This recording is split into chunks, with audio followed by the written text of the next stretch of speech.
I never expected an ordinary morning walk to change my life. The sun was gentle, the birds were singing, and I felt at ease as I stepped onto my familiar neighborhood path.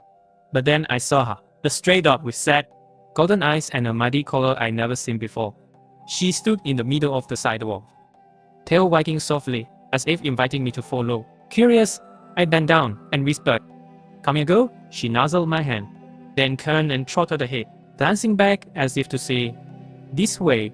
Something in her gaze tugged at my heart, so I rose and trailed behind. We passed the old elm tree where children once picked, the quiet corner store with its crooked sign, and the empty lot where dandelions fought through cracked pavement. The world around me felt oddly silent, as if holding its breath. When we reached the small park by the riverbank, she paused at a rusty bench. I sat down, wondering what I was doing. The dog lowered her head and dropped something in my lap, a torn photograph, edges frayed, showing a smiling family in front of a familiar house. My breast caught. That house belonged to my childhood home, the place I had fled years ago after the accident. I stared at the photo, heart pounding. The figure beside my mother looked just like me before everything fell apart.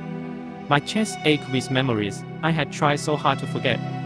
My mother's gentle voice, the sudden crash of breaking glass, the sirens in the night. I didn't know why the dog had led me to here, but I felt tears stain my eyes. She licked my hand and pressed her head into my palm, as if offering comfort. I closed my eyes and remembered.